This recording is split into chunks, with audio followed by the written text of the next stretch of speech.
Welcome to the first episode of season 2 for the VoodooWaterTV podcast with Chris G, creator of the 𝘠𝘕Universe project. I hope you guys check him out on social media. The links are all down below. If you haven't already, subscribe to our YouTube, leave a like, spread the love, share this episode with your friends and family if you're enjoying it, and I'll catch you guys on the next one. Thank you. Yeah, man. Thank you so much for inviting me to your home. Yes. It's in your fashion. I love all the artwork and everything. Thank you. For everybody at home, I am sitting down with Chris G, the creator of the {KLAY_UNIVERSE} project, author, cook, all sorts of stuff, artist. Yeah. Wizard. Maniac. Very cool. And I was like so happy to like ask to use the bathroom of all the graffiti. Yeah. I was like, this is cool. Yeah, you're in good company. Some cool people wrote on those walls. Yeah, man. Like recipes too. Some right. Yep. Yeah. So one thing I want to talk about, like, I don't really look forward to seeing most people on social media, but I'm always happy to see like your stuff post and like pop up. Yeah. And it's like it's confusing because like it looks like you're doing so much, which I feel like you obviously are. Yeah. But maybe you could like hopefully I'm taking the opportunity now to like kind of decipher it, because like you're cooking, you're promoting your books. You got a new book coming out. Yep. The {KLAY_UNIVERSE} cookbook. It's book 2 of the {KLAY_UNIVERSE} trilogy. Can you just move the mic over? Yeah. Is that better? There you go. There we go. Yeah. No, and like that was the cool thing too, is that like I remember we did Knox Cult did the opening with Scarhead and all those at Lucky 13. Yeah, for the first book release, I think, what was that, 2015? It was right before my son was born. I think October. Forget the exact date, but that was so that was the book release party, and that was one of the best nights ever, I think. We had some great bands, some great people. Right? Yeah. I had a lot of fun. Yeah. It was cool. It was cool to support too, because you obviously support your community, and that's why I love talking to you. I want to get you on here. The cool thing I always took away from that is that like when I really asked you about it, you're like, well, it's more, and like back then you were saying it's more than just a book. Right. I have a master plan. Yes. Yes. So I'm guessing the second book, the cookbook, is just adding to it a different sphere. Yeah, it's another tier of the pyramid, getting to where the actual {KLAY_UNIVERSE} exists, I guess you can say. And do you know where that is yet? I do. I knew that. That's the first thing I knew. You know, when this whole thing manifested 8 years ago. The end I had a vision of, and it was just, how do I get there? That was the challenge. And the first step was the {KLAY_UNIVERSE} project, which was the first book. In order to do that, a part of and the {KLAY_UNIVERSE} has it's tiered in its meaning. There are many different meanings to what the {KLAY_UNIVERSE} is, and it's as far as I don't want to get into what it means to me, because it's up to everyone else to interpret it in their own fashion. But it exists in mind, body, and soul. So there's a physical {KLAY_UNIVERSE}, there's a mental {KLAY_UNIVERSE}, and there's a spiritual {KLAY_UNIVERSE}, and it all it all culminates into something pretty magical in the end. Yeah, no, I'm excited to be a part of the journey. I'm gonna be honest, like I didn't finish, and I wanted to talk to you about this because like it's so hard. I make every excuse not to sit down and read a book, but like I listen to audiobooks constantly. Yeah. Is there a plan to put any of these books into audio? Well, I don't want to. Yes. Okay. Yes. Okay. I'm in the process of manifesting certain things that'll sort of bring the {KLAY_UNIVERSE} into a mass consciousness sort of way, and I'm working on that, step by step. I'm busy. I have other things that I do, and sure. So balancing everything takes time and resources. So I have an opportunity, and I haven't definitely committed, but I'm exploring. But one way or the other, it will. Great. That will happen eventually. And do you plan on reading it yourself? No, not at all. Why not? I don't know. Maybe we'll see. You got to do it. Yeah, I wanted to get someone like James Earl Jones or someone with one of those sexy voices to do it. I don't think my voice is sexy enough, but yeah. Well, I mean, I would love to hear like a rough draft. Yeah. Just do a chapter for us. All right. Yeah. So I guess we should start where it all started with the Clay Universe project. And if you guys haven't checked it out, you should definitely pick it up. We're going to put links down in the description where you can get physical copies. Well, no. Or I jumped the gun. Yeah. So right now what I did, this was a project. It was a project that I did. It was a all-encompassing creative manifestation that occurred, right? That happened. And the first book, the Clay Universe Project, I only published 99 copies. That's right. They were numbered. Yes. I remember. Yeah. Okay. I did 3 pressings of 33 books, and I gave them all away. Right. I didn't, I didn't do this for money. This was not done for money. Things, in order to, what's happening in the future though, however, may involve commercializing the whole project. Understood. But that's what I don't want to reveal too much of, but I do have things in the work, and that's what I was hinting at earlier, where I said, it'll reach a larger audience and more mass consciousness. Right. So. Okay. So what I would say is check out the links down below to follow the social media. Right. The website that's coming out. There is one now. Yeah. I'm rebuilding. Finally, I had someone working on it and they kind of ghosted, and I just engaged a new person who's very professional, who gets it, who understands what I'm doing, and is committed to it. So we just engaged a few weeks ago, and we're in the genesis of building it. So it's gonna be cool. So can we just talk a little bit about what the story is about? Yeah. All right. So I definitely read the beginning. Yeah. And it's basically you didn't finish it, man. I didn't. I feel bad, and I tried to sit down and read it, man. I have such it's like you say, like you're doing a lot of stuff. It's like I've been trying to absorb more books, and I try to switch between like fantasy, like I'm re-listening to Harry Potter. Yeah. But I'm also there's like a 64-hour. It's like a montage of college essays and instructors going through the history of the U.S. Right on. Yeah. So I'm trying to do that. And then there's, I'm so bad with names. Empire, the Rising Moon, I think it is. And it's about like the Indians and stuff. So I'm doing that. And what's his face? Peter Jordanson's 12 Rules. So I try to balance it between like self-help, history, because like history repeats itself. So I want to get educated on that, and like some fantasy to escape. But it's all done like during my commute, right? Washing the dishes, waiting for something to download, render. Right. Yeah. Well, that's I recently got into audiobooks. I used to only read, and a few months ago, I got the audiobook, something I read already, but no Mud, No Lotus, and then I kind of like snowballed from there, because I walk every day for a few hours, like in the morning and at night. And, while I'm walking, you ask me how, I seem like I'm doing tons of things, because I am. I'm someone who has always done many things, and then I get them done. And I try not to waste time. Like I don't watch TV. I don't, I spend very little time doing things, recreational things that most people call recreation, like watching TV. I don't waste time anymore watching TV. I like to do things. I like to be productive. I like to learn things. Well, they say you never see a commercial for Ferraris and stuff like that, because the people that can afford it aren't watching TV. Right.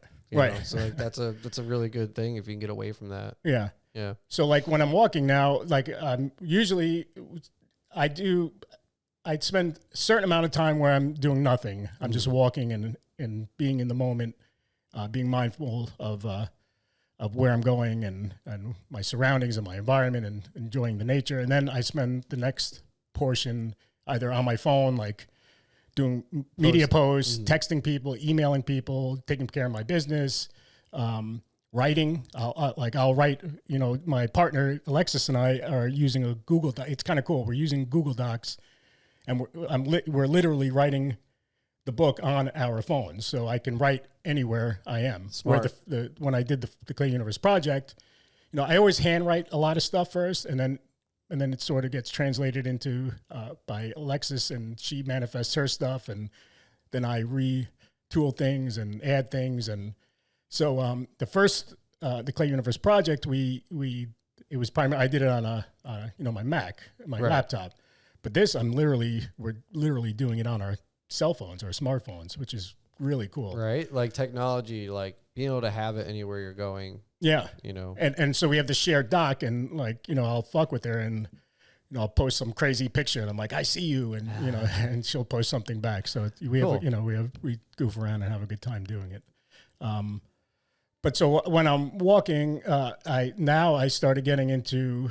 Then I would listen to music, to sort of escape, and because I love music, and but now I've gotten into the habit of doing the audiobooks, because such a great way to absorb some knowledge and some words, and while you're walking in nature, doing anything. Yeah, that's one of. It's a little cold now, but it's been nice. But towards probably the last month, that's something I've been really let me take a walk. Yeah.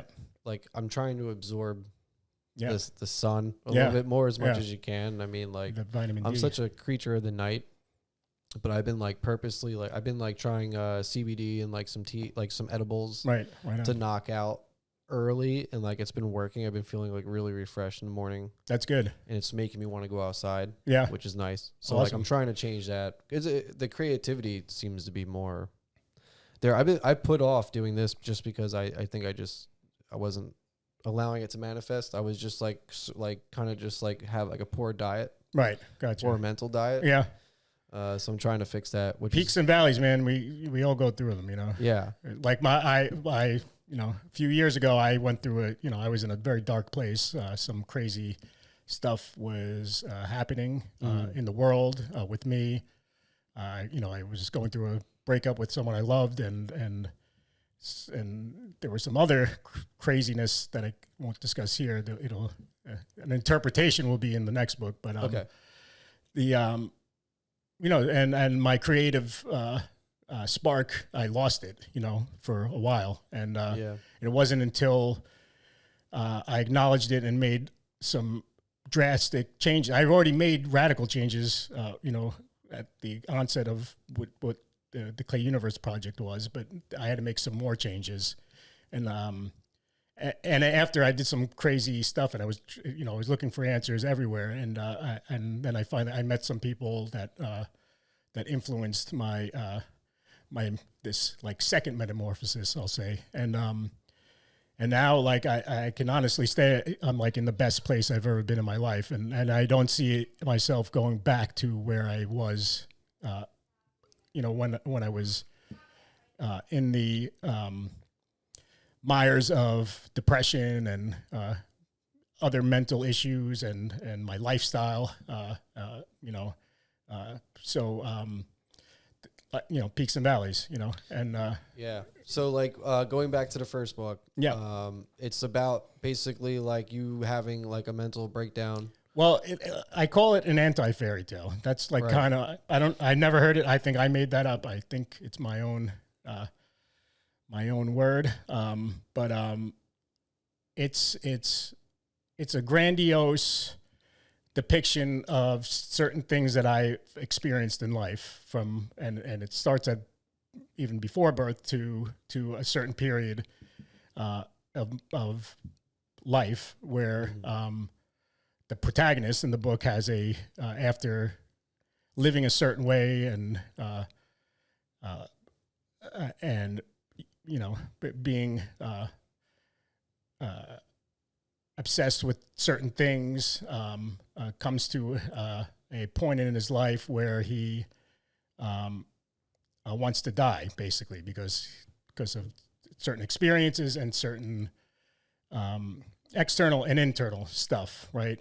That was never properly managed, and and it essentially ends with him having this sort of awakening, albeit a small awakening, an ephemeral awakening that later manifests in him radically changing his life, but it lands him in a mental institution, right? Yeah. And that's kind of where the first book ends. So, you know, it's about abuse, right? It's about yeah, I was gonna say, like, I guess it's not about you. I misspoke. Well, it's about the book. I don't like to identify myself as the protagonist in the book. Yeah, because it's about the meaning of it, right? Yeah, and, of course. And you know, there's a lot of crazy stuff in the book, and yeah, of course, no, yeah, but like for people that like, if you ever get your hands on it, or if it becomes available, like it's well, here, deep. let me just interrupt here. If anyone wants it, they just have to email me, and I will give them a digital copy. Oh, okay, that's awesome. I don't have any more physical copies to give out. I only have I have some of the writers, the creators' proofs, and I have like a few copies that I need to keep for myself. Sure. Okay, but that's good I don't have any physical copies left. But I've been like, especially this past year, a lot of people have approached me, and I've sent out a lot of digital versions of the book, and it's kind of cool. Getting a lot of great feedback and it's, you know, sparked some great conversations and friendships with people there's some people I've never even met. So that's awesome. Yeah. Yeah. I mean, I'm definitely going to finish it. Yeah. Like I have to, like, I really did try to sit down, and it was like, I don't even want to make an excuse. Just like, well, it's funny because a lot of the people who read it, and some people don't like reading, tell me they literally read it in like 2 days. Yeah. I gave it to a friend of mine, a female, who I thought had read it, and she never did. And we were talking, and she's like, "Well, it came up that she never got it." And I'm like, "Oh, well, I'll email it to you." And she read it like the next day. She was texting me and, you know, going through, asking me certain questions, and then, you know, by like noon, she was done with the book. She was like reading it at work, you know. Yeah, yeah. And I was like, "Wow, you're fast reading." Yeah, that's good. Yeah. All right, so I'll check it out, and I'll definitely like post something about it. Yeah. So like going on from there, like this is this person's journey, all abuse, all sorts of stuff, lands in a mental hospital, and then we're a couple years later, and you're coming out with a new book, which is it's a cookbook, or it's not a cookbook. Okay, all right. The Clay Universe cookbook is not a cookbook. Hashtag.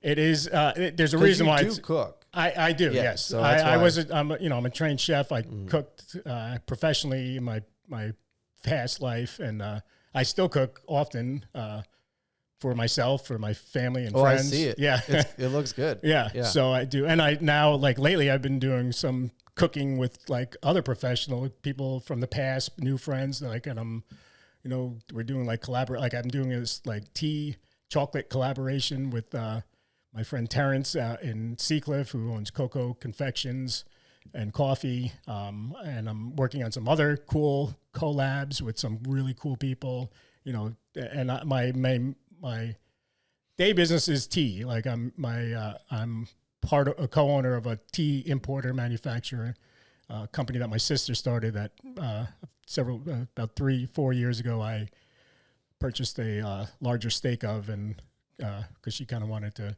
take a break, and she's 10 years older than me, and we worked out a deal, and so now I'm, you know, the majority shareholder of the company, and that's great. That's what I do. So I've been like incorporating that with my creative project and the tea and other, you know, friends in the food industry, and we're doing some cool stuff. Yeah. No, that's cool. Like, you're definitely a guy that likes to take things and like take it to another level. Yeah. You're not afraid to experiment. Yeah. Which is pretty cool. And like, it's very earthly. Yeah. It's like, you know, you're walking around on the earth, you know, you're dealing in herbs. It's like, it's cool, man. Yeah. I mean, like you can't make it up. Like how my whole path unraveled is just kind of like I wake up every morning and I'm amazed, and so grateful for what the universe has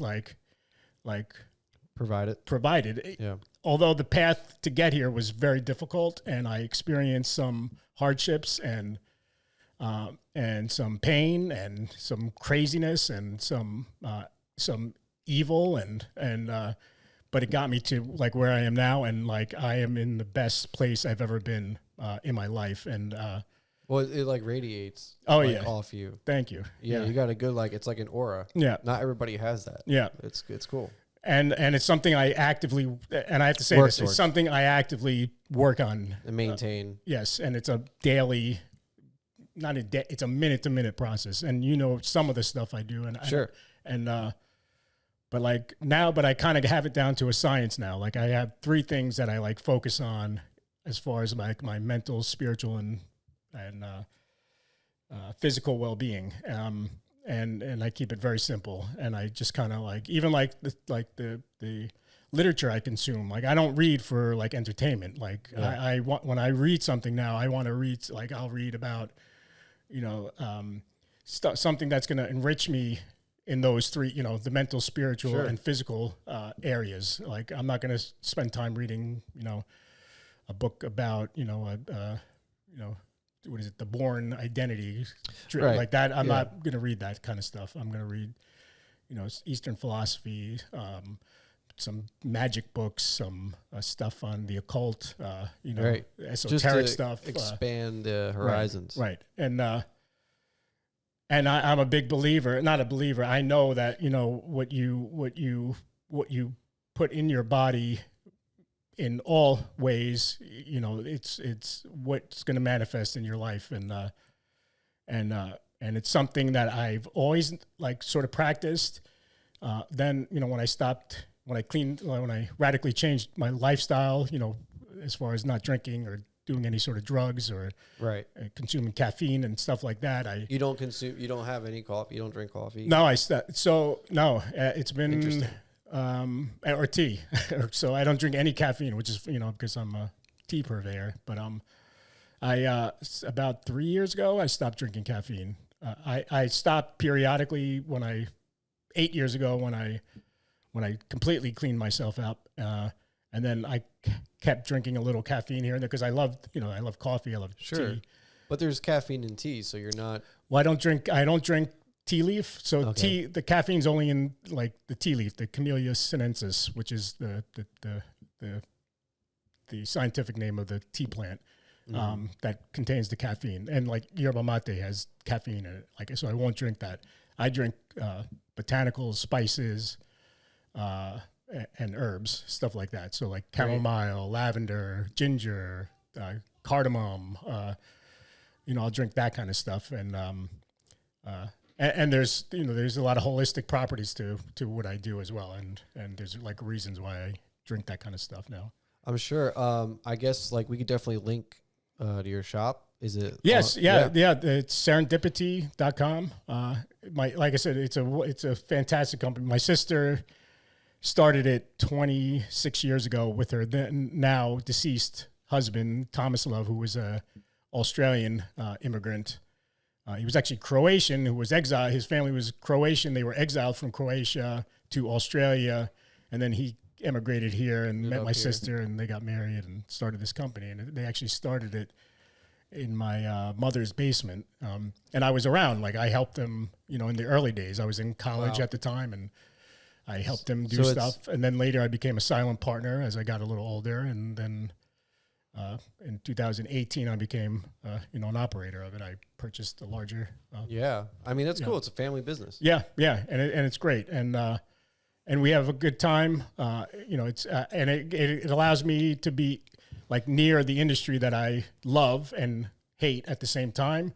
But I get to stay connected to like, chefs and restaurant people, hotel people, even, artisans and chocolatiers. So it's really cool. Yeah. So beer makers. I don't drink anymore, but we are, and I can't say who they are because it's proprietary, but we have several craft brewers that use our tea for their product, and supposedly it makes a fantastic beer. I'll tell you off the Can you say if it's local or not? They are local to New York. Yeah, I would love to know. Yeah, there are a few actually on Long Island that do it. And I'll tell you. Very cool. Yeah, no, I'm looking forward to hearing that. Yeah. So would you say, like, I'm not like a very avid tea drinker. Right. I do enjoy tea, and you're gonna laugh, but like, I've been going to like Starbucks again, like a medicine ball. Okay. What, I don't even know what that is. What It's is just that? like a bunch of tea and crap in it. It's supposed to make you feel better. Okay. Like lemon. Okay. And stuff, whatever, right? Yeah. But what I noticed is I'll drink that in the morning and I'll forget to get a cup of coffee. Right.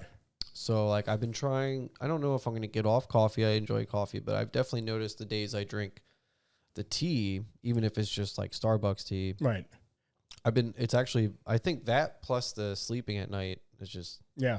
Well, like my body's naturally like finding a balance. yeah. Well, tea is, it has caffeine. It actually, like, if you take the tea leaf and the coffee bean and put them together, like tea has more caffeine in it.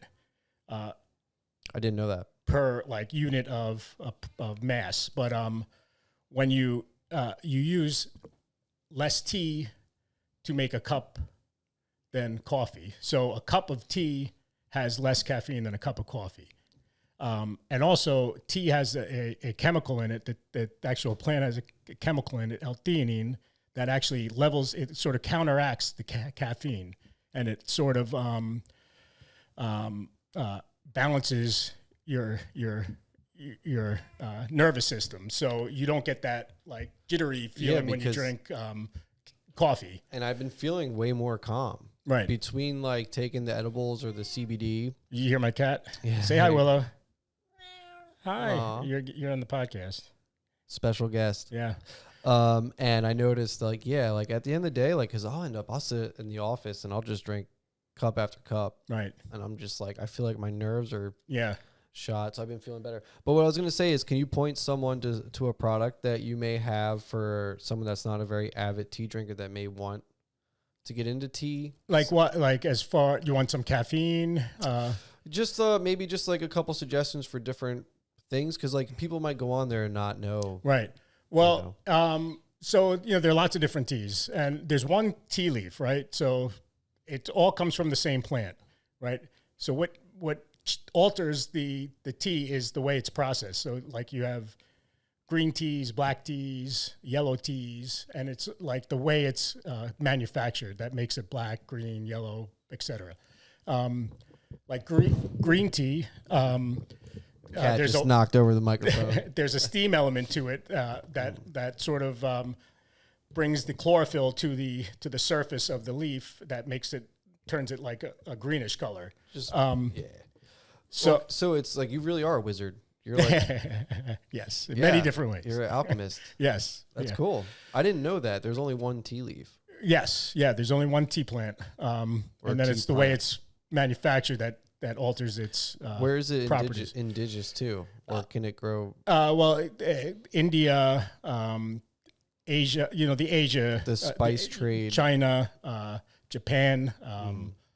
I mean, it's grown in the United States. It's been cultivated here. It's not very good. I think Bigelow has some tea gardens here. It's not very good tea. There is a gentleman couple who, in Mississippi who turned their family timber farm into a tea garden, and now it's a few years later, but they started manufacturing tea, and it's pretty good. I've had it, and I met them at the Tea Expo a few years ago. They're That's cool great. Cool guys. I love to hear more about more manufacturing happening.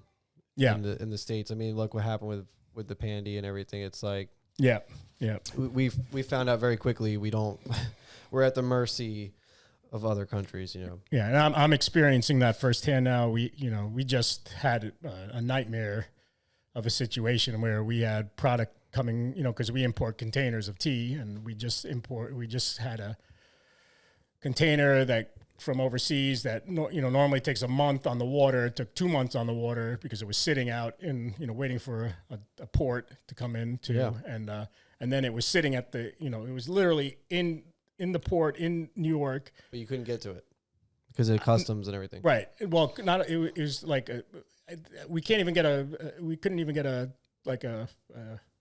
proper answer. Like, oh, the truckers are on strike. There aren't enough workers. Blah blah blah. Yeah. It just what takes normally 3 to 4 days took a month and a week. Were you worried about it spoiling or rats? Or Well, like no. Well, rodents with the or- beauty with tea is it's non-perishable, so it's shelf stable. It lasts years if you want it to. I mean, it's best if it's fresh, but there's no perishability of Right. tea, which is Well, that's good. Yeah. Because I'm sure a lot of people lost a lot. Well, you if know. it's real food, perishable food, then you're Yeah. SOL. But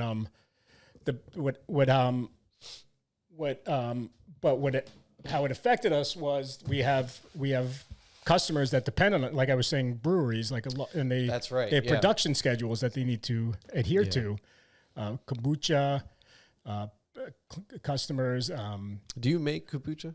We don't, but we you actually supply to several. I had a buddy that made it. It was really good. Oh yeah, nice. I got to watch it like ferment Oh, and stuff. next time you do it, I'll give you some tea to See if you can use it. Yeah. Yeah, Okay, cool. our team makes a good product. I don't remember what he used. I just remember watching it ferment like Yeah, throughout the month. it's a cool process. it was really cool. All these jars and stuff. Yeah, But that's good. So you guys are really into everything. I didn't realize tea was so applicable. yeah. Well, believe it or not, tea is the most consumed beverage after water in the world.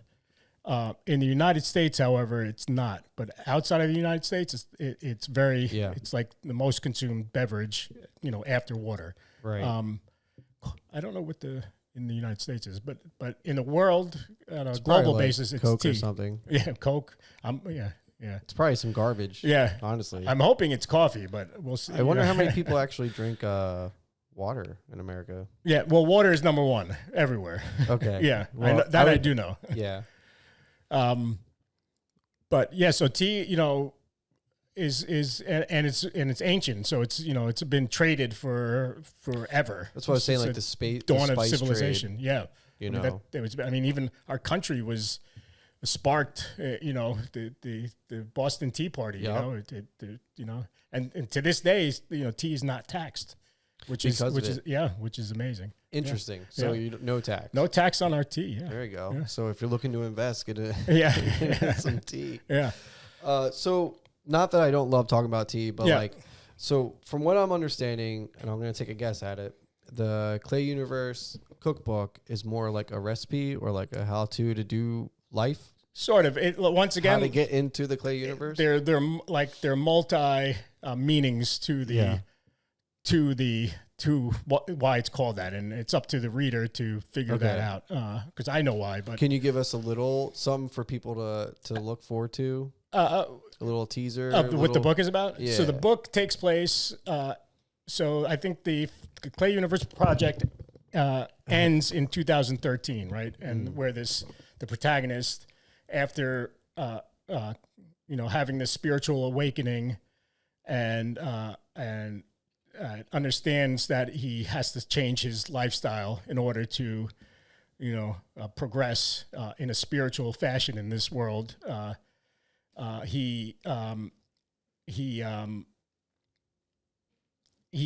it ends with him in the hospital bed, right? After, he gets elated and he's running around the city, preaching about love, understanding that love is the answer, right? That's like, he realizes Right. it's all about love. Like, because there's the like cat the only is thing chewing that's on wires yeah. and knocking stuff over. Yeah. Sorry, man. So in order to balance out the inherent evil, because in life there's Good and evil. there's good and Yin evil. yang. Yes, the dualistic nature of our reality, and like you can't experience love without evil, right? So Right. you can't have one without the other. So, but in the end, he realizes like it's all about love. Like if you want to, get connected to like that higher consciousness, to that divine spirit, the creation, the creator, the great architect of everything that is, like, you need love. Like hate is not going to get you there. And it ends up then, because he's so, he's in this like free state, like he's like a wild animal, right? Running around, speaking truths. He thinks, he scares a lot of people, and they sedate him with pharmaceutical drugs. Right. And that's how it ends. Which and, is, and then man. it like while it's happening, I think at the very end, he sort of he's lying in the bed and he he has this sort of astral experience where he detaches, his like consciousness detaches from his body and he's floating around the skies of Manhattan, and he's like connected to all the other, souls right. that are in the same, in the ether. Collective conscious Yes. of the universe. And that's where it ends. So the second book, the Clay Universe Cookbook, picks up from where that ends off. And it's like a 7-year time frame. And it's like on my promo things, I say, it's a fantasy in quotes of love, lust, and secrets. And there's a large love component to it. There's a large sexual component to it. There's like a lot of secrets that come to the surface that sort of from the protagonist's past that he never confronted or never dealt with, and kept sort of occult hidden in his like current relationship. Even though so the protagonist gets clean. Like after this experience, he gets clean, right? And he radically changes his whole life. And but he realizes that he can't truly escape his past life because he didn't really. Even though he acknowledged certain things, he didn't confront them, right? And it comes back to bite him in the ass. And it destroys his relationships with his loved ones and whatnot. But then there's another, let's say, awakening that occurs after he experiences a real darkness. But the difference is like the darkness he experiences now, he's like clean, he's in full consciousness. He's living, drug-free, substance-free. He's, doing work on himself, and he experiences this darkness. He's not on pharmaceutical medications, nothing, and he experiences this sort of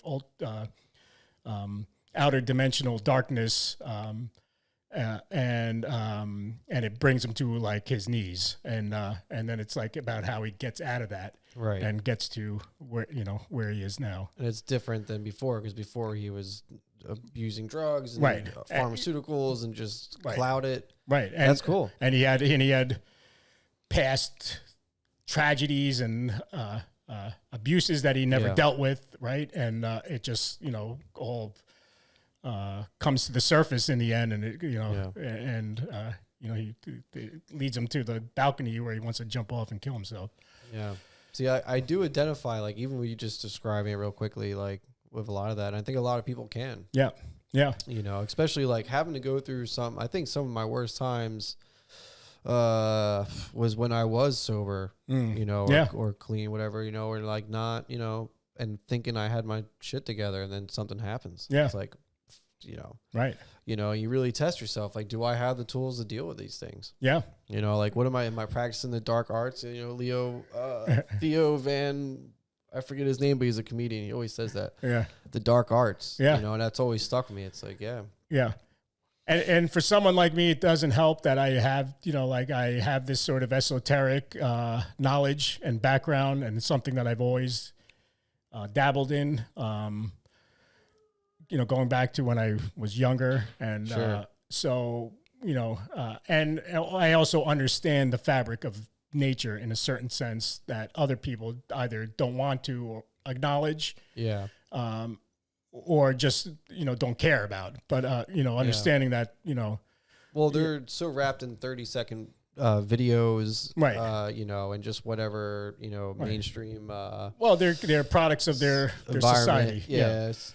That's something I know we talked about a little bit about. It's like, it's like all the news. I don't even watch the news anymore, man. Oh, it's toxic, man.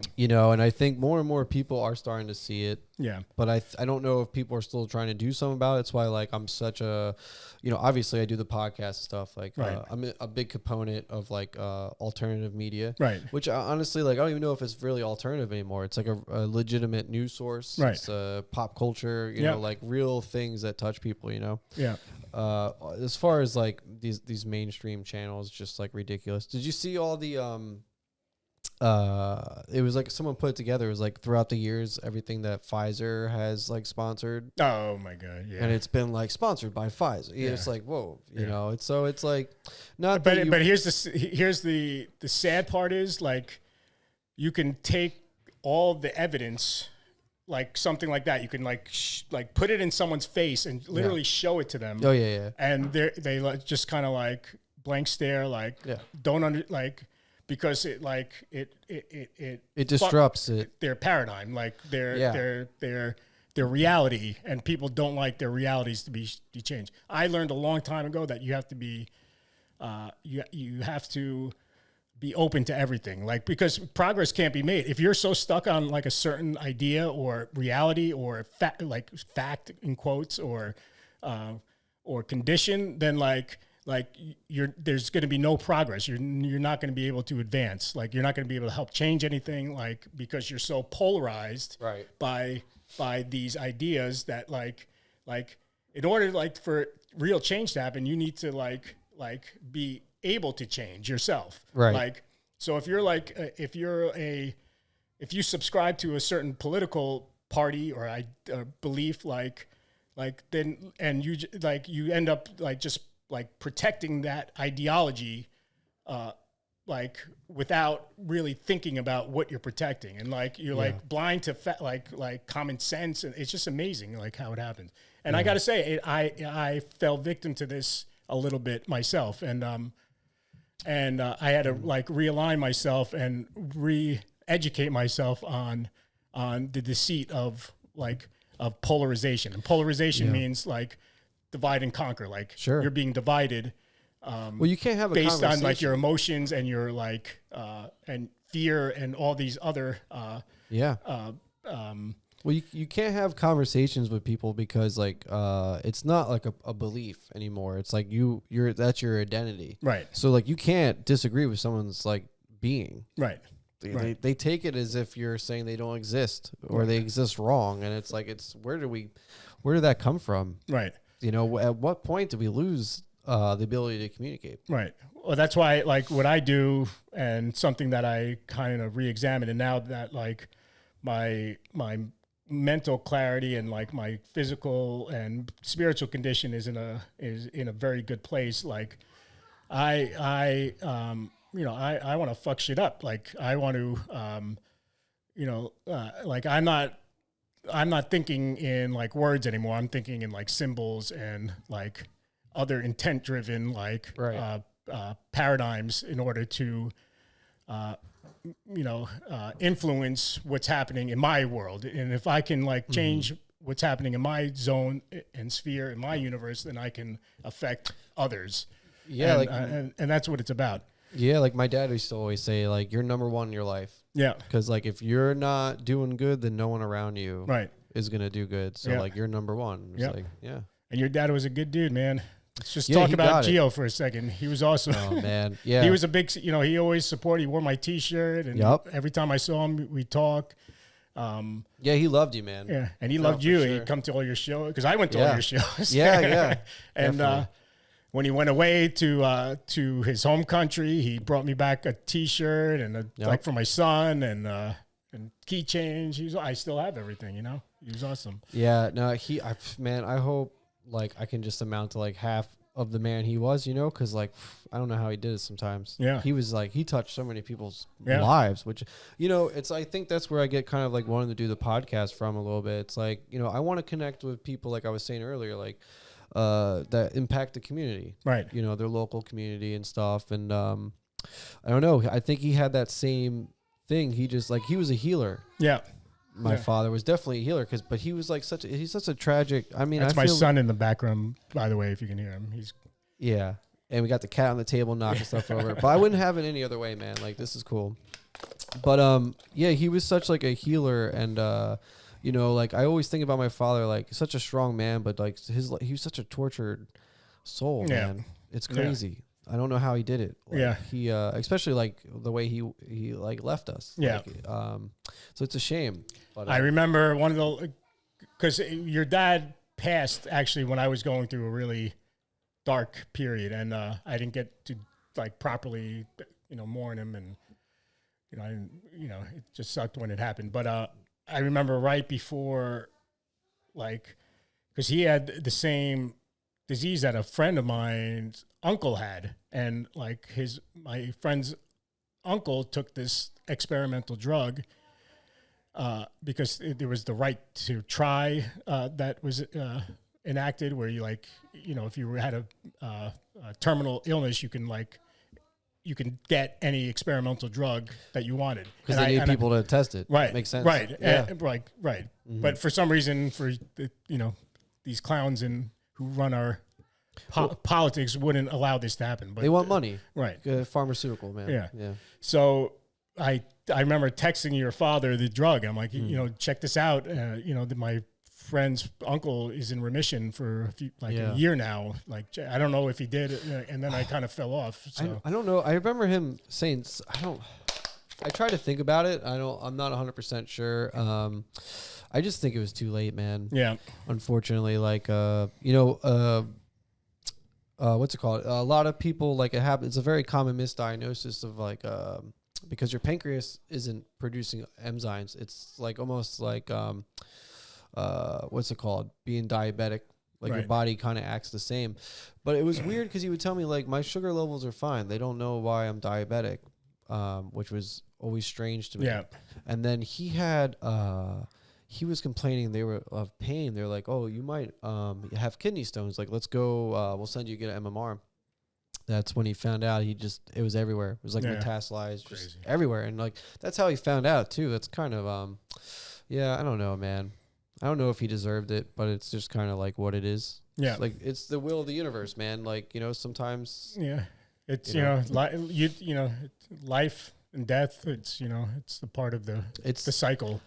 I watched, so I don't want to get too much into it, but I will say this, I learned a lot from just my father, and I was holding his hand when he passed away, and he took his last breath, and that's profound, dude. You were there? Oh, dude, it was rough, man. Yeah, it was it was very traumatic, for lack of a word. Yeah.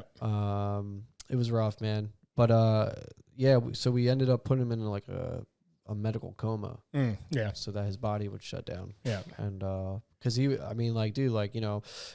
begging for it, man. I remember it's okay, Dad, and he'd be like, no, it's not okay. And that stuck with me. There's a lot of that. So I remember seeing when he took his last breath, and I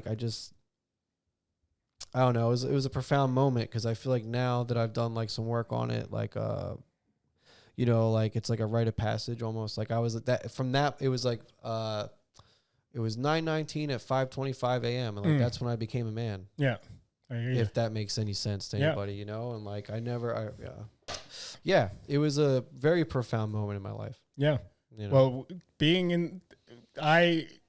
I've been in the presence of death a few times, and the first time was with my grandmother, and she was in hospice, and she was, on her way out, and we were there. I think it was my mother and my sister and and I think my mother went out for air or something, and while she was out, or maybe it was I don't know, but it happened while we were there, and it was, eerie and sad, but it was a beautiful sort of experience as well, for some odd reason, just because she lived this, she died at, I think almost 90. She lived this same thing with my grandmother. Yeah, she was 90. Beautiful life, and then but then she was in pain for a period, and just for to leave that pain and move on to the next step. Right. It's just kind of a process. It's not it's kind of morbid, but it's kind of beautiful as well. You create it, and then you dissolve into the earth, and you create more life. Right.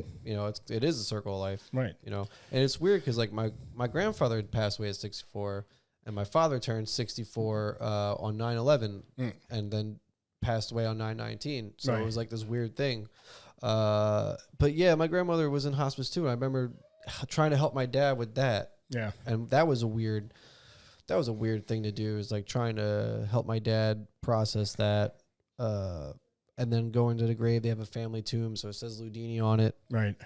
And man, I remember going there. It's so weird. Is that in the States or? Yeah, in, it's on Long Island. All right, okay. And I go there now, and I do the same things I watched him do. Right. It's such a weird thing, Yeah. man. It's like a Pink Floyd short or something. I feel like, it's like a weird thing. Like I'm doing the same exact thing, and I know I've come to realize, like, yeah, it's on the tombstone. Yeah, yeah. So like you gotta make the most of it. Yeah.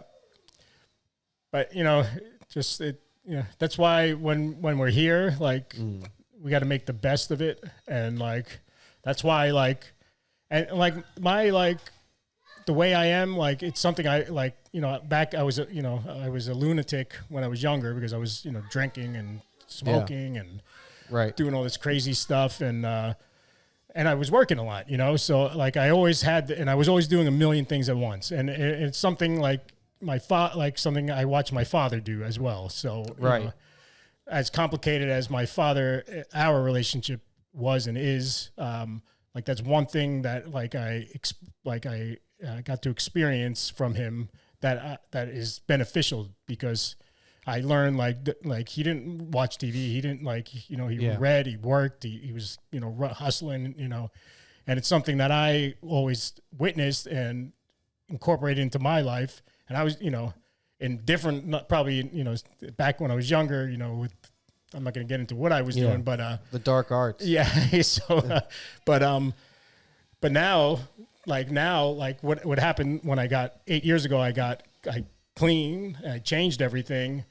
I took this little break, I took this sojourn into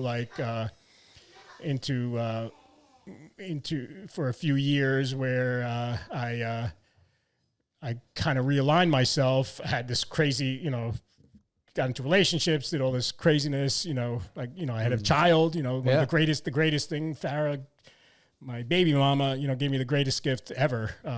My son, Samuel, I experienced that. Yeah. Cool kid, man. I real quick, like the Wu-Tang shirt, man. I was like, this kid's funny. cooler than me. Yeah, he's awesome. Yeah. And, then I fell in love with someone else. And then after that, I got into a crazy thing with someone I had a professional relationship with, and that went a little crazy. And then I just, magnet for this dysfunction. But since I realigned myself, like I've sort of like, I confronted my past. Like I already acknowledged my past, right? The first time, like by writing the Clay Universe project, I acknowledged it, but I didn't confront it. I recently confronted it, like head on. Like I actually went to meet people. I did some things and ceremonial things with some people, and it was for the better. Like some of these people I can't have in my life anymore because of what they represent. But sure. We acknowledge that, and when I first changed, like my course, like I thought I had to leave everything of my past behind, right? Whereas now I understand, like, no, I don't have to do that. Like I need to take all the good stuff from my past and hone it, right? Like, yes, I'm different, but I still have these qualities from that I was trying to ignore and like run away from.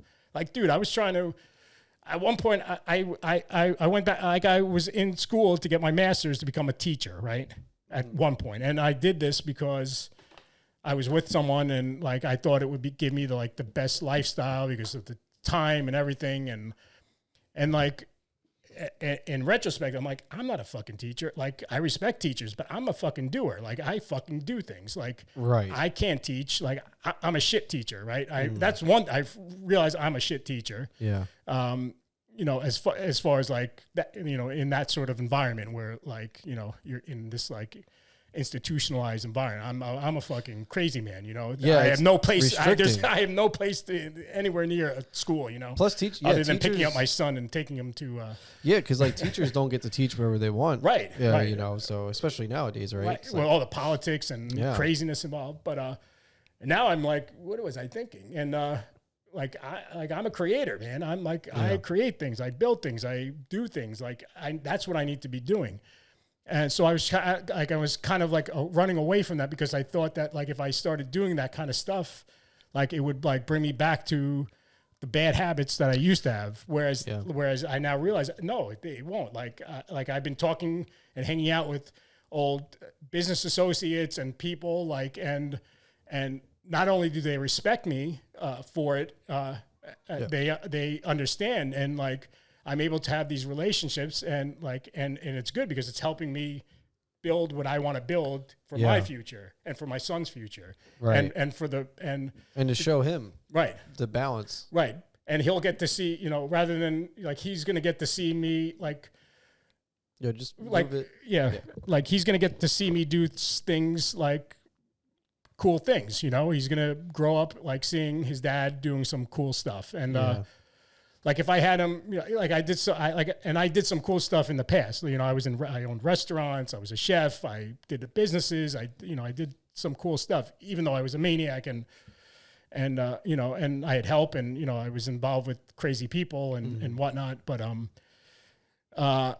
so like now, like I'm clear-headed, like I'm focused, I'm like driven, like I'm in the best physical, mental, and spiritual shape of my life, right? And I'm 46 years old, so you know I got a few more years in me where I can do some really cool stuff. And ultimately, like why I do this, I don't do it for money. Like that's not my goal. Money is not what motivates me. Like my motivation is like I truly believe in like shifting consciousness for all. Like I believe like people need to like awaken from the slumber that we're in, and like understand like what's happening around them in this environment, in this world that is affecting them negatively. And there's a lot of good. I need to say this. There's a lot of good in the world, and I'm like in touch with a lot of cool, good people, and we're doing some cool stuff. Like we're doing some cool stuff. You're fucking cool. And, you know, thank you. We're like doing magic right here. You know, pretty much. This is what we're doing. And so my end game is like, I want to, like with everything that I do. And like now, like I incorporate it, like what I'm doing with the tea, what I'm doing with my creative project, I have other things that I'm working on that are secret, but like it's all like connected, right? Because everything is connected, right? And I was talking to someone yesterday. He came over. His girlfriend was doing some artwork for me, and she wanted to change something, so they came over and we were talking. And he happens to be big into the esoteric as well. He has a different path, like he's a Freemason and all this other stuff. And we were talking, and he was talking about a scientist who recently discovered like that, you know, originally they thought like everything between us and in between us and all the vibration, like where everything's moving, right? Like all matter is moving, right?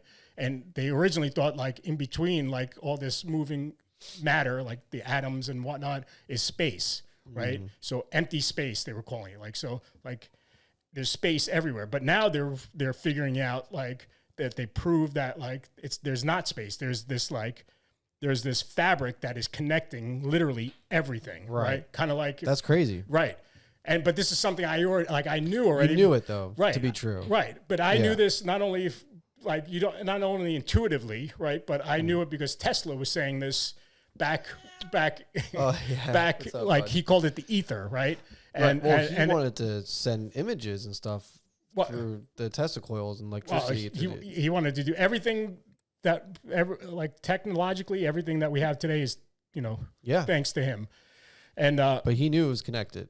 Oh, he knew, dude. He was lighting light bulbs out of he was holding a light bulb in his hand, and it would, you know, he was using like the current of the universe to like power the light bulb. He was saying like I can give free energy. Well, isn't that like what static? Doesn't static prove that? Right. Yeah, of course. You know, like stuff like that. Right. Yeah. You know. I mean, there's so much. It's like. I mean, even oxygen just can't be nothing. Right. Exactly. Yeah. But I think it messes with people's heads because like we like to be safe. Right. You know. Well, I mean, it had to be controlled. The overlords need to monetize. Well, think about the monks that like go out into caves and don't eat for like months. Right. And they just slow their body down. Right. It's like that's a powerful tool. Oh yeah. You know, they want Navy SEALs to do that, not us. Yeah, exactly. You know? Well, and or that's like why David Blaine staying underwater for, stuff like that. Yeah. They want us. There it is. They know. Oh yeah. For those of you that can't see what's happening, all the lights are flickering. Dude, there's magic all around us. I'm a big believer in that, man, for sure. You see what's happening here? This is it. Oh, yep. They're satisfied now. Right? Yeah. Oh, but yeah, man. No, it's crazy though. Like, I love that you're so open to it. Yeah, I'm not. It's not even about it being open. I just know. It's like, well, once you it's know, not even a belief. Exactly. Like, it's funny. Someone I cared dearly about once said, we like recently, and it kind of broke my heart. She's like, well, we believe different things, right? And I was thinking to myself, they're not beliefs for me. They're like, these are, but like, that's dangerous talk, man. Yeah, it is dangerous. You can't. No, if you can't have experience of something, right? It's a belief, right? Right. And again, I think because a lot of people want to be safe. They don't want to think like at any moment this table could like flip over and like whatever, like all this crazy stuff that could happen. But it's like, I mean, look at bullets, man. Yeah. You could shoot a bullet, it could go around the whole house and do some crazy stuff. Yeah. It's like, people just think everything is point A to point B. There is no like other alternative. I don't think people are open to it. And then like, I think you need to be open to experience it. Yeah. Yeah. Which I really don't party like anymore, but like, every now and then a little magic mushroom. Yeah.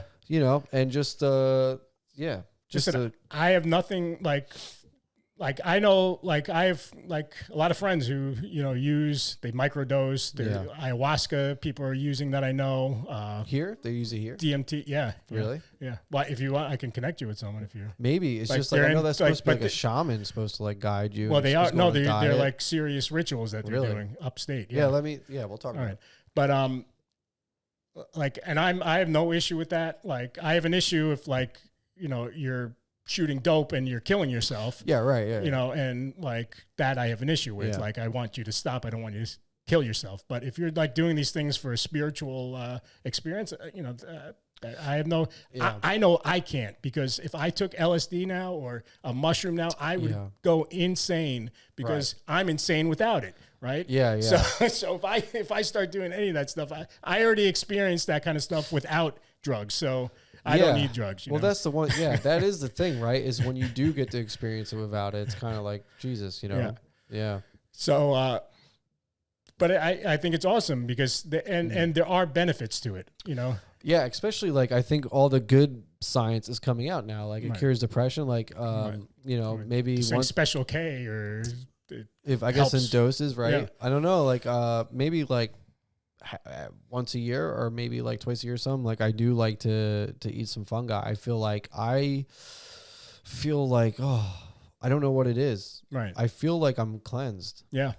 Which is weird. Yeah. But I probably thought through everything and I don't know. It's like a cleansing, like your self-conscious just kind of lets go of stuff, I guess. Yeah. But they're saying now, like, we could use it to cure depression. Yeah.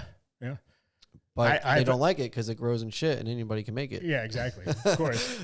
So I mean, it's the same thing with marijuana, Yeah. I'm like, I think like it's being overused now. I don't like hanging out with people that smoke pot. Yeah. Like I'm just saying it. Like I don't mind if you do, but like every time I've hung out with someone that just got high, I'm like, dude, what are you doing? Yeah. It's still altering your mind, body, and soul when you're in, consuming it. And if you're doing it like every second, like some people are smoking like cigarettes now, Yeah. But I used to. I used to too. I feel like I'm allergic, which is why I've been slowly introducing like edibles. Right. Just because, like, I don't know, medicinally, like it really makes sense. Yeah. I'm a big component in alternative medicine. So anything that can help, especially like instead of taking some crazy off the counter stuff to help you sleep, like who knows what's that's draining from you. Yeah. I don't really care about what's going in me. It's like, well, what's it taking away? Right. So yeah, alternative medicine's good, man. I'm big on the holistic stuff. I mean, there are times they came back. Yeah. There are times when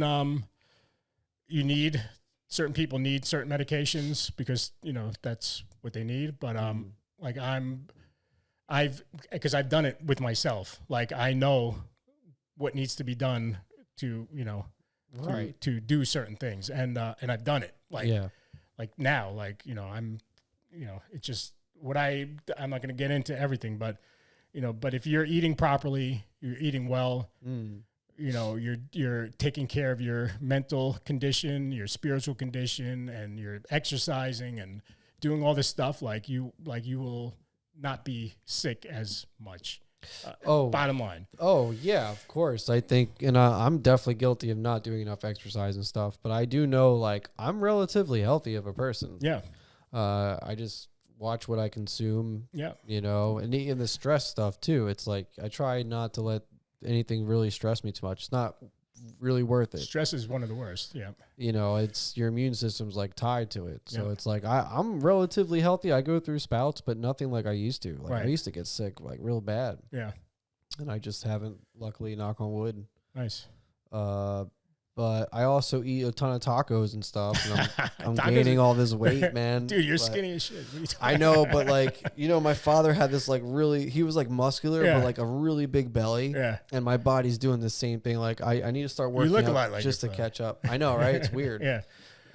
It's like a reincarnation. Yeah.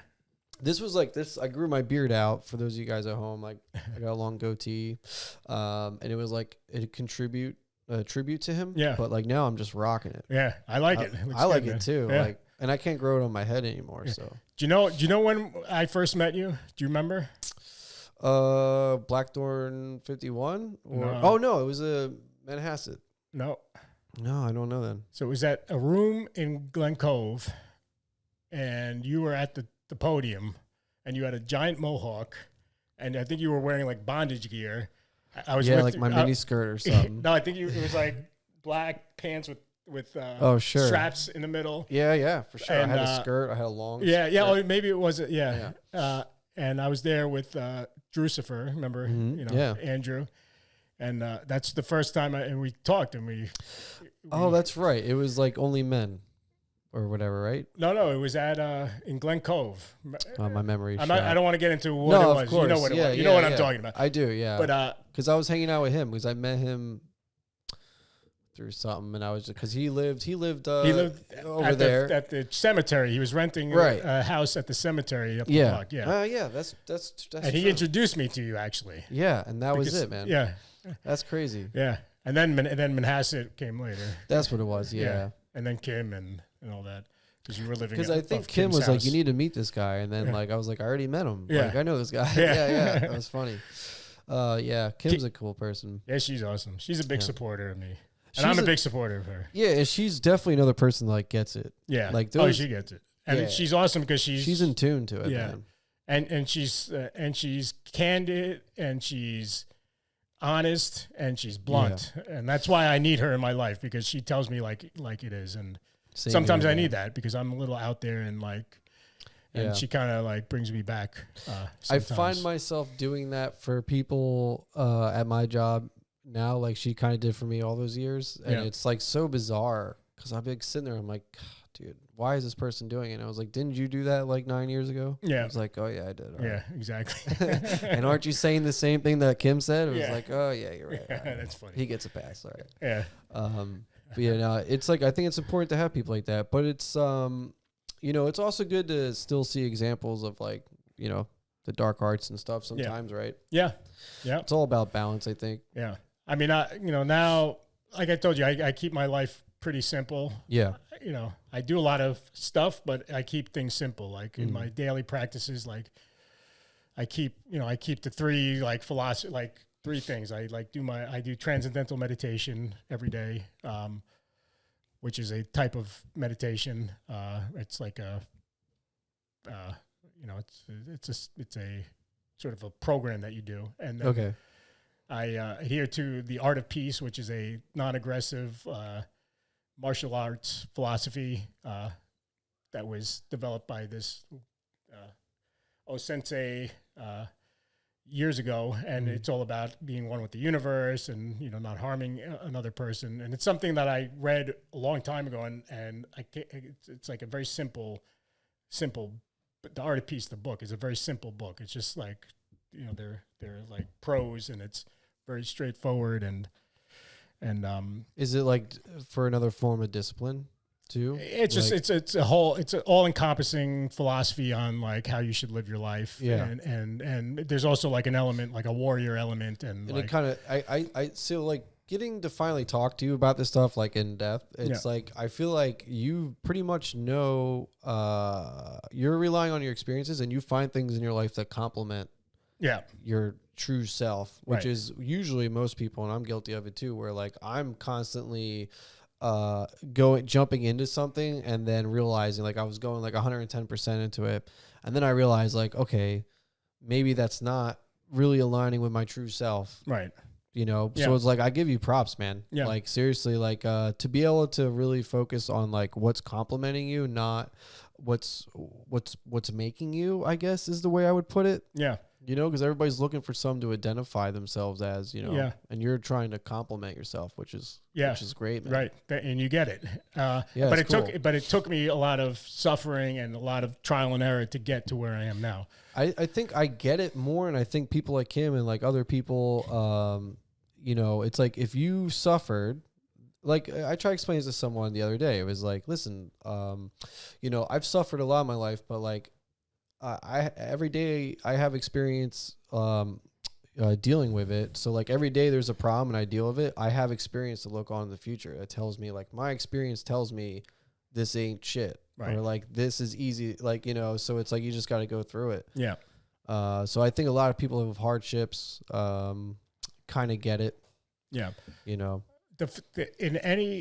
my one thing I think I've figured out is like the one thing, like if someone wants to change, if someone wants to move on from like their pain and their suffering, they can't victimize themselves. Like they can't be a victim. Yep. Like so many people want to be. Oh, it's just nonstop, it's unattractive. Nonstop. Yeah. And it makes me sad because you're not going to get anywhere. Like no matter how much work you do and how much you read, no matter how much, you know, how many steps you write and all this other shit. Like you're trying to protect yourself. If you're going to victimize yourself and you're going to play the victim, you're not going to get anywhere. Yeah. You're not going to progress anywhere. Because you grow through conflict. So if you're trying to build a shelter around yourself, then you're not going to grow. Yeah. You're not going to learn. You're not going to have that experience that says, I've been through worse, I can do this, or I've been through this before. Yeah. Especially when you're talking about like if you've been self-medicating, you know, dark stuff happens, we do dark stuff, whatever. It's a totally different ballgame when you're not in that lifestyle anymore. And it's like, whoa, what do you do now? Yeah. I'm going to bring up one first. So I do the TM, I do the art of peace. And then the last component of like keeping it simple is I do my creative magic. Right. Okay. And I'm not going to get too much into that, but it's something I've always done. It's a personal thing. Right. Yeah. Right. It's sort of, you know, it's chaotic and it's something I've done that I've pieced together certain things and I've come up with this you know system that works for me. Right. I mean this book right here that Alexis and I did is steeped in magic. It is magic. Like it was everything about it is. And there's so many, you know. And like I said, I'm not a writer. I'm not an author. You know. I don't write good, but you manifest this. Right. And that's what it's about. Like, you know, it's just like. You know, it's like cooking, like, you know, like I don't use recipes, you know, I understand how things react to each other and like what herbs and what roots and vegetables and tubers are going to do when I cook them and how I cook them. Like I understand the properties and then I manifest dishes and experiences and flavors and scents from like what I'm creating without using a recipe, you know? Right. And that's kind of like how I work my life. And a lot of it, and like I said, I try not to think in like words anymore. I try to think in symbols and intent, like what's the intent behind that? And that's a strong word. What's the intent behind that? Because there's like symbols, and people don't understand this, but symbols control us. And so powerful. They're all around us. And if you don't understand what I'm saying, try to understand it. Well, just look at any marketing. Oh, that's what I'm saying. Apple. Look at all the corporations. Crazy. Like it's everywhere. Yeah. Everywhere it's all about symbols because there's intent behind the symbols. It's like you're using it to manifest energies for people to get drawn into it. I mean, it's powerful. Right. And from even our currency. It's all like you look at a dollar bill, like it's got and the like, eye on the and then pyramid. people are like, no, what are you talking about? Symbol, you know? And they're like, what do you? It's like, dude, like open your eyes. Yeah, you know, just. That's the thing too. It's like, you know, I'm not really trying to like force anybody to really figure it out anymore. Like I really refuse to get into like really any deep. Like I'm a big component of free speech, and I think people should communicate. And even if there's something that I don't agree with, I don't mind people having the ability to talk about it. Right. I think it's important to get all sides of it. But it's like, just as I'm getting older now, it's like, man, like I don't even want to have the conversation with some people because it's just not worth it.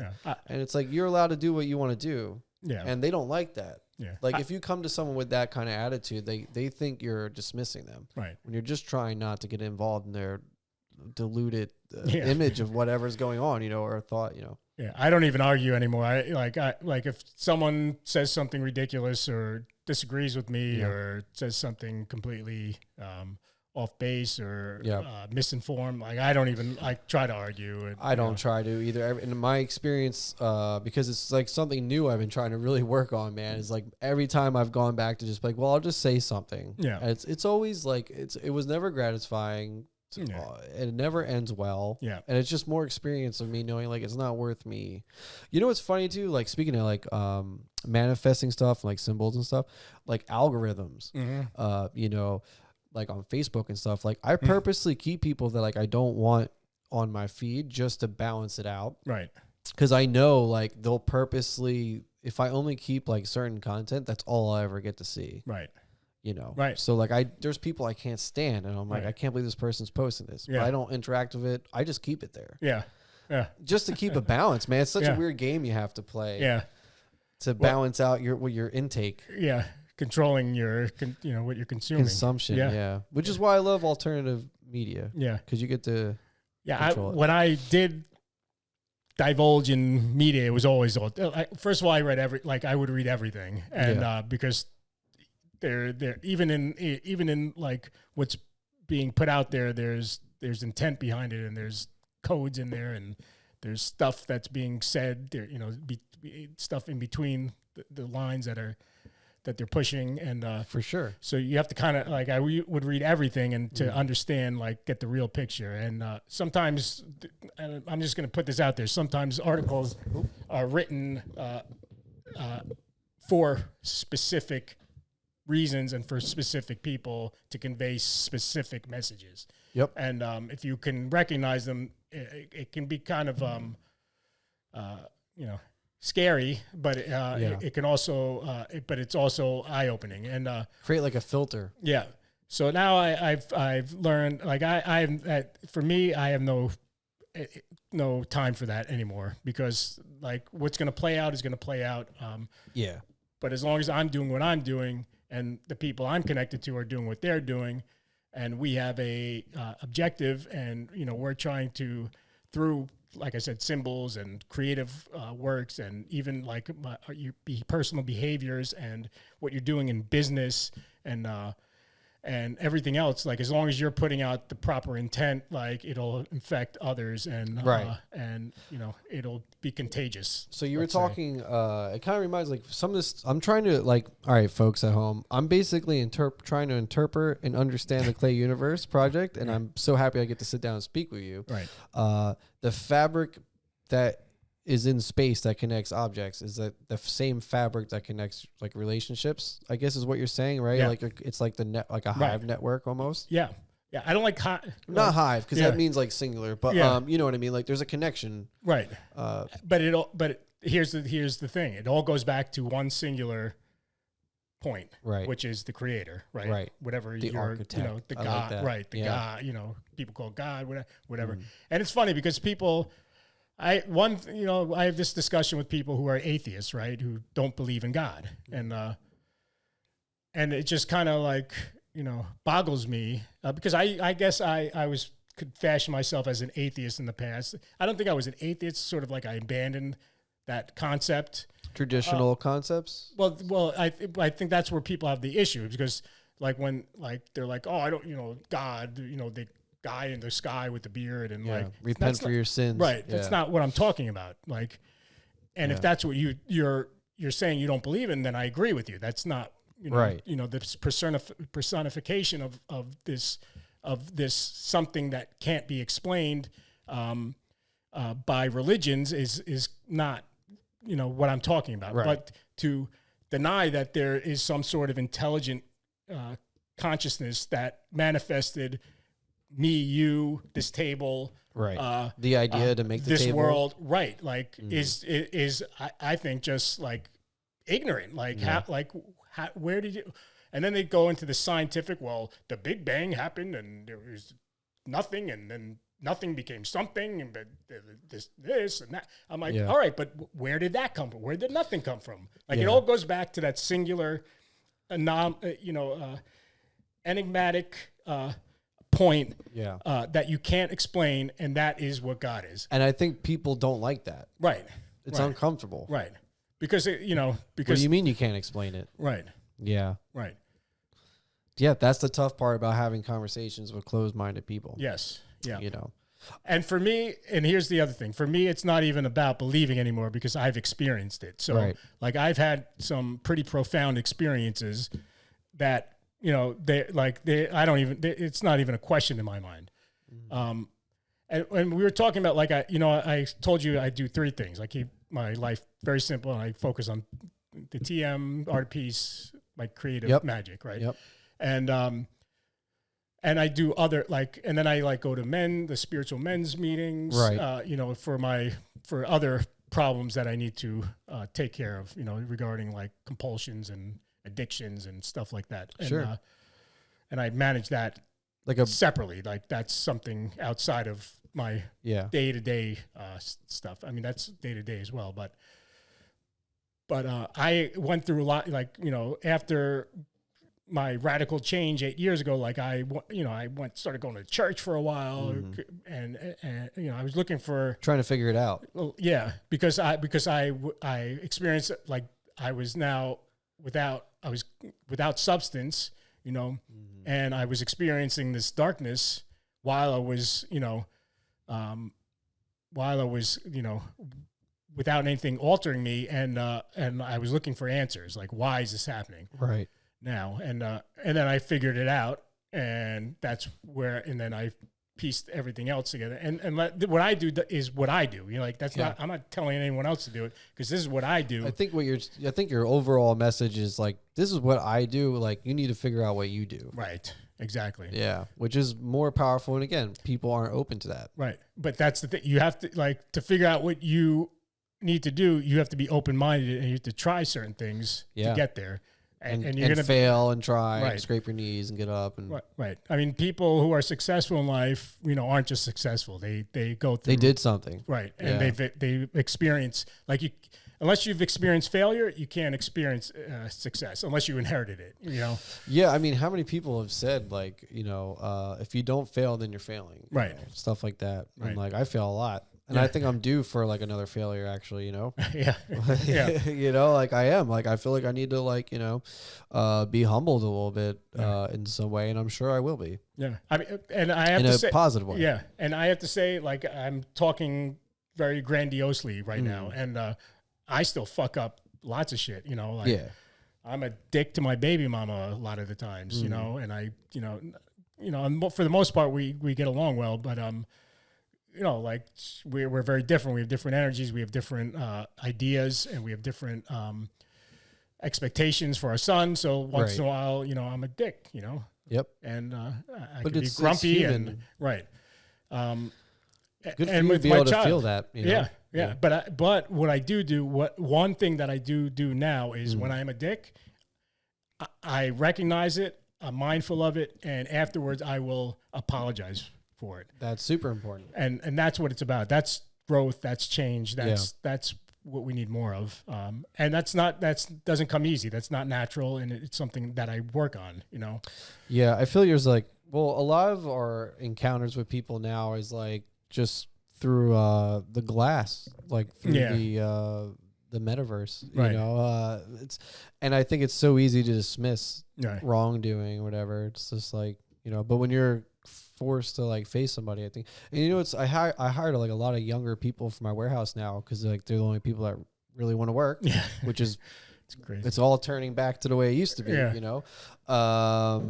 And sometimes like, I'll be like, dude, don't you just get it? And they're like, no, like this is the way it is. And it's like, I have to remember, like it's just a different time. And they grew up very dissolent, like very much like on the phone, text-based relationships kind of deal. And they just don't understand something that to me just makes sense. But and they're not teaching the right shit in schools, you know, but unfortunately that's by design. There's a reason. And the reason is that keep them ignorant. I mean, like I wish I knew how to do taxes. Right. Or if I wish someone were to said, you know, like, let me teach you like what a budget is. Right. Even what about cooking? Sewing and you know, cooking, like something like as fundamental as like feeding yourself. Like, well, no, because you can just stay at home and you can just order food to your door, and you don't have to talk to anybody. They just leave it. You don't have to call. But here's the thing: like, see, for me, like cooking, there's nothing more magical than cooking. Like, there's so many different levels to it. Like no offense, like more so than like making music. Like music is awesome. Like it's like it's entertaining. Like it enriches your soul. The creative. It's not the same thing, though. Right? Like cooking. Like you're creating. Not only is it like you're creating, it's artistic. It's soulful. Like it's nourishment. It's community. It's like it's communication. It's like there's so much to it, and that's why I love cooking. Like I hate doing it professionally now. Unless it's like a cool project, but like I love cooking for my loved ones. Well, you're feeding them, right? And you're conjuring it up, and then you get to experience it with them, like you were saying. It's experience. I totally agree. No offense. I think music is just totally different. Right. It's a different kind of magic or whatever. Right. But yeah, cooking. Cooking's so healing. Yeah, and that's the other. When you're aspect. sick, what does your mom do? She makes you soup. Right. It's that right there, you know. It's like that's magical, right? You know, right. So I think it's cool that you cook, man. Like, and that's part of the cookbook. That's like one angle. Hey, kiddo, want to come say hi? Come say hi. Hi. Come here, sit over here. Say hi. I'm Sammy. Hi, I'm Sammy. Hi, I'm Sammy. Hi, I'm Sammy. Hi, I'm Sammy. I love you. Hi. I'm Sammy. You're gonna make a YouTube, you were saying? All right, and then YouTube personality. 5 years when you're famous, you'll do me a favor, come on the show. Will you come on Fox's show? Get me some views. Yeah. Is that Spider-Man? It's some generic sticky man. Nice. Well, man, I really do appreciate it. Thanks for inviting me to your home. Thank you for having me. Dude, I've been wanting to get you on there and like, the day I saw you in Seacliff, I was like, I gotta ask him. Yeah, that was awesome. You know, see, that wasn't by chance. That wasn't chance. That was a coincidence. Yeah, I didn't have to park there. I could have went. Yeah, I almost went for a walk. Yeah, we would have never crossed. Yeah. So yeah, I'm also like. It's so funny you said it because this keeps happening to me. Not only like with you, like I keep running into people from my past, like like where we ran into wasn't that out of place because you used to live there and your friends are. Yeah. But I keep running into people in places and it just amazes me, you know? Yeah. And thank you for the shirt. Oh yeah. And the stickers. I wanted to ask you, is there an online store for that stuff? Or no, is that stuff, it's all done. I give it away. I'm like I said, I don't do it. And that's a part of the magic.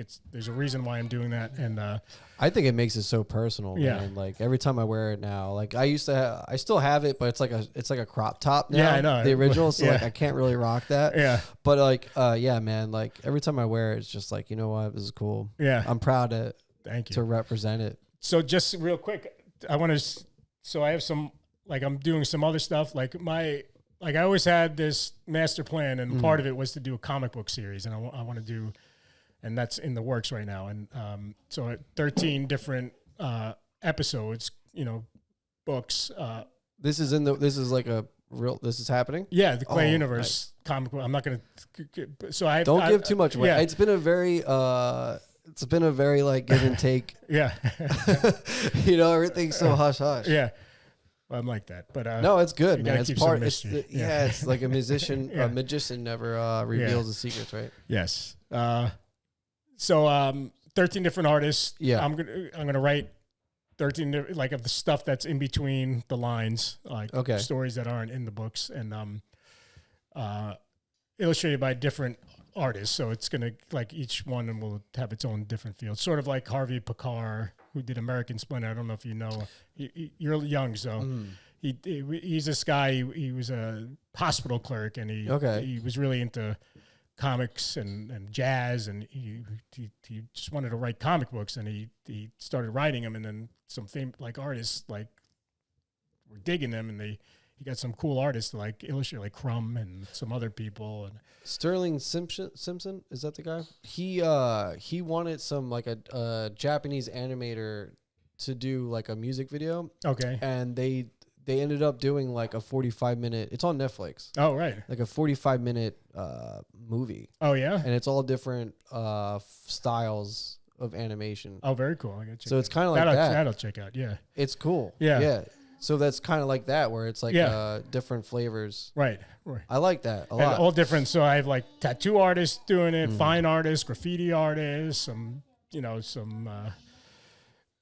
non-artists. I'm going to do one. Cool. So yeah, is this so? Like, I don't know if you know now, or if you can say, but do you plan on doing physical and digital, or is this going to be purely digital, or how? No, how do it's people going to be consume physical. When it gets done, it'll be like a comic book, like like a graphic novel, but like another limited print. No, this is what I was talking about, working with other people. Like, I know you can't say much, but like, so people will have access to this in the future. Near future. Yeah. We could say that. Yes. And but so in the meantime, what I've also just to in a little like experiment of creative experiment, I've had 13 different artists do 13 different alternate covers for this book, for the Clay Universe project. So I'll show them to you later. Okay, that's what I've been posting on like my gram and stuff. I catch you're always posting stuff, so I'll catch it. It'll be like food, and then it'll be like tea, and it'll be like this, and I'm like, what is this? This guy's crazy. He's doing all sorts of stuff. It's crazy now. Like all these sex bots have been watching my stories. It's like. Oh yeah. Did you get weird. those, man? Like, you know what I get now? Crazy. I get these weird like great.vot. It's weird, and then now they're starting. They used to just comment on my videos. Yeah. But now they're like starting to like find me live and comment it. Oh, it's weird, man. Like it's like, dude, like are they AI? It's like some kind of bot. Yeah. It's crazy. And I'm gonna be honest, like I'll leave them if it's not live, right? Because you get engagement from it because it's a comment, and it's not like a link or anything. It's just weird. It's like weird, Yeah. Maybe they're trying to tell me something. Yeah. Maybe I should copy them all and like put them out, see if I can decipher it. Yeah. But when it's live, it's kind of annoying. So Yeah. like it sucks too, is I have to stop what I'm doing and kind of like. This is with the gaming. The gaming. Yeah. The gaming's been really fun, man. Like been playing a lot with my brother and stuff. Very and like cool. I've met like I have a moderator. Shout out to Zero, who moderates our Discord and the chats, and this other streamer. They're both Aussies, and shout out to Minty. So I've been meeting like all these cool people. I got a buddy Monkey now in Texas. Nice. So I've been forging relationships with them, and like I do these really long playthroughs of like it's like of one game, and everything's randomized, so it's different every time. And we've been scaling the difficulty to the point where it takes me like 8 to 10 hours to complete it. Oh, wow. So I'm like streaming for like 8-10 hours straight. Wow. That's crazy. But there's a lot of people that like it. Yeah. And I know them by name, and it's like you take breaks, and how does that work? Yeah, like I'll run to like use the bathroom real quick. But sometimes eating, do you eat? Yeah, or? well so now sometimes, because I'm like, I don't want to eat on stream. Yeah. A lot of the people that are regulars there's a bunch of people that will notice I start getting a little hangry. They're like, dude, you got to eat. I'm like, all right. That's funny. Let me go eat. That's awesome. Because I start getting upset because it's like, it's all randomized. So yeah, you're trying to find something to complete it, and you can't find it for like an hour. You're like, pulling what little hair I have left out. And, At least you have a little, man. Yeah, it's 60%. Yeah. I completely shave my head now because if I grow it in, I look like Al Capone. Nice. So yeah. I honestly, this is just a product of being lazy. Like, I usually like, if in a perfect world, I would do it like every 4 days. I would just keep a nice shave. Yeah. But I just don't care anymore. Yeah. I hear you, dude. It's like, you know what, man? Like, whatever, dude. Like, I don't know. Maybe that's part of the reason why I've been like, you ever get like happy depressed? Yeah. You know, it's like a minor depression where it's like, man, you're not cooking. Yeah. You know, you're ordering takeout. You're not shaving. You know, you gotta snap out of it. Yeah. It's like we were talking the peaks and valleys, man. Sometimes they're big valleys, and sometimes they're little valleys. It's something Marilyn Manson like said in an interview. He was like, "I'm on the high end of low," and like I've always been like, "Yeah, that makes sense." Yeah. You know. But yeah, man, I do appreciate it, and you're gonna send me like your links and stuff, so everybody at home, you can you can leave a comment on this video or whatever platform you for watching it on or that you are watching it on, and if you have questions, I'll do my best to get them over to Chris, and I think he said you could probably get a book or some PDF.